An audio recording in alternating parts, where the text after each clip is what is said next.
What's up, everybody? Tuesday, August 11th, 2009. Right off the bat, George and I want to say thank you for subscribing to the show. Yes, we have 105 subscribers in 1 week. Yeah, that's probably the best we've ever done, man. So everybody has been subbing. Thanks a lot. Thanks for turning everybody else on to us. We are like mad excited about that. If we were just turning people on. Yeah, maybe we were turning them on. Also, we're going to probably be doing a couple shows a week now because football season's rolling around. So start to look for 2 shows a week. Yes. We'll be doing a show later on this week. We'll be talking about the Karana Cyborg fight, which everybody seems to be excited about. Moving on to UFC 101. Wow. First things first, well, I wouldn't say wow. It was only 2 fights. Obey your thirst. Wow. Anyway, Tanner McCrory lost, which I still am perplexed by. I wish I could have seen the fight. He's 6'4", and the guy's 5'7", but he lost in a split decision. Now he's got to get his eye checked out. But the rest of the card, let's face it, stunk, with the exception of the last 2 Go ahead and apologize to the guy who said that doesn't matter. Height doesn't I'm not matter. apologizing to anybody. It's my goddamn opinion. That's why you my nigga shorty. You know why? Because, man, hell with that. Man, height does matter. It doesn't. It's not like George said that the guy was going to. And I don't pick every fighter who's taller. Did I pick Forrest to win because he's taller? Why do they list the reach on everybody's scorecard? You know, because if you have a reach, that's a big advantage. We have a lot to talk about. Okay. So I've been reprimanded again. Put Sorry. it this way: if you send us personal messages and you send us comments, you will get a reply. Yes. But anyway, on to the top 2 fights of the night for UFC 101. Yes. Forrest, nice try. Yeah. Dana White pissed Anderson Silva off. He did piss Anderson Silva off, and you said a while back he was trying to make an example, and obviously I think Anderson Silva taught a lot of people, including us, a lesson that he is definitely the best pound-for-pound fighter in the world. Everybody can say Fedor, everybody can say everybody else, but you know what? Anderson Silva's undefeated in the UFC. Yeah. I mean, he's undefeated. He went up a class, fought a former light heavyweight champion, and he annihilated him. He basically put on with a that clinic. Michael Jackson joint. I mean, he was elusive. He was, just like that guy said. I mean, he knocked him out doing the moonwalk. When that guy put that comment on the board, I was screaming. And then I've heard people argue, I don't like the way he acted in the ring. Why? He's just showing you how good he is. He put his hands down to the side and literally was like this. Yeah. Like his shit, like it was the Matrix, dude. And then offered to help Forrest up. He must have been throwing punches, and they must have looked like this when they were coming at Anderson, because he was just like, and on that last one, he goes like this, and just goes, dink. I do. There's something that does come out of this, man, and I will say this. It's like, you did see Anderson Silva's demeanor change a little bit. He was a lot more aggressive, and I believe Dana White for that a lot, and I do, because he fucks with his fighters. When he pulls them in there, his toys, and he loves them and stuff, and then when they don't do what he wants, he fucks with them. He manipulates the fuck out of them. And I think that's what Fedor was getting at when he says he treats his fighters like dogs. So I do agree with Fedor in that sense of doing it. So, I mean, it's back and forth about the whole Fedor thing. We're not going to get into that because you can do that shit all day on our fucking comment boards. Yeah. But he is, to me, the best pound-for-pound fighter. And rumor has it he's going to vacate the 185 belt and stay at 205. Yeah. So... Well, I would say who's going to fight? No one's going to beat him. I mean, he could fight Machida. I mean, Machida's the champ there, and they're boys. And supposedly they won't fight each other because they're boys. But then Dana White, and my favorite is, if that's what the fans want, that's what the fans will get. Dana White's an interesting character. I'll give him that. Definitely an interesting character. That's somebody I'd like to sit down and have a beer with. Yeah. But now on to fucked up and give him nookies. Come on, Dana. Why didn't you? Are you really pissed off at Fedor?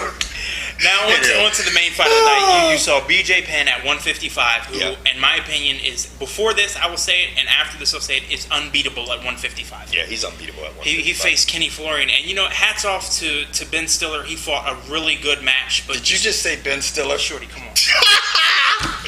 Everyone knows that dude looks like Ben Stiller.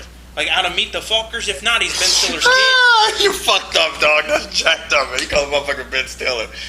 Anyway, he put on a great effort. And then it just looked like BJ Penn in the 4th round said, all right, dude, do you really want me on the mat? Right. And took him down, got on top, and went.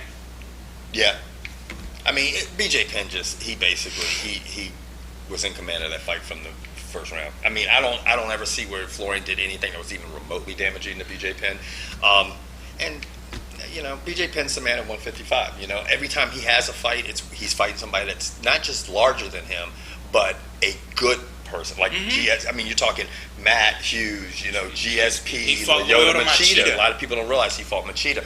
And those where his losses come. They never come at 155, man. So he can't be beat at 155. I don't care. Moving on to some other lightweight classes. In the WEC Sunday night, you had Miguel Torres defending his belt. Who a lot of people will tell you or argue that he's pound for pound the best fighter, but walked into a Brian Bowles, and Bowles put him down. And what was impressive about that, if anybody out there got to see the fight, he rocked Brian Bowles, hit him a couple times. And Brian Bowles just backed up, didn't seem two-faced, and caught him with the short right that basically put him on the canvas. And then he finished it quick, really quick. Smart. That guy was undefeated. Obviously, he was a heavy underdog. But now you got to look back at him going into that fight 8-0 and say, okay, is this got a new man at that weight class? Quick question. Yeah. And it seems that because of an incidental headbutt in a UFC fight this past weekend, and what a lot of people consider a quick stoppage, do you think there is room in MMA for instant replay? Okay, next question. Yeah, I mean, no, seriously, that's one question that's really going around. And my thing is, how do you implement instant replay in a fight? Right. I don't know. What do you pause and go back to before? Stop swinging, dog. Yeah. Hold up. If somebody can enlighten to me is how instant replay can be incorporated. I understand with the headbutt. It's an incidental headbutt, and the guy who got hit with the headbutt lost. Right. That doesn't make any sense. So yeah, instant replay for that. But other than that, I mean, how often does that happen? I just don't. I don't understand. Yeah, it doesn't make a lot of sense to me. No, I don't understand the replay in MMA. Right and stuff. I was going to address the guy Hold 27, who basically gives us personal emails to our YouTube account in caps. I don't know if first of all, someone please teach this motherfucker how to unlock his cap button. His last one wasn't that bad. He made some good points. Once you get past that first paragraph where he calls us idiots every time, this guy sends us a message every week. Hold 27, man. What's up, man? Why we always got to be idiots? You know what I'm saying? We understand your point of view. You got to understand our opinion. It's opinions in this thing. I mean, George and I have opinions, and believe me, George and I both know that we are fucking wrong many a time, and we will continue to be wrong many a time. Anyway, man, could you just take the cap lock off? Yeah. Just bomb us out, man. Just take the cap lock off, man. We just don't want to see no more capital fucking letter. You know what I'm saying? God dang, let's move on. Tiger won another one, man. That's a bad motherfucker. Sure. Yeah, from 3 back. He started the day 3 back, stood there next to Paddington all day long, and then Tiger even came to Paddington's defense, saying that the round was running 17 minutes behind, and they had to rush Paddington. And Tiger's like, why? Yeah, it's like, let the man just play. Yeah, they had Tiger caught up and passed Patty Harrington, and then basically got to the 13th hole.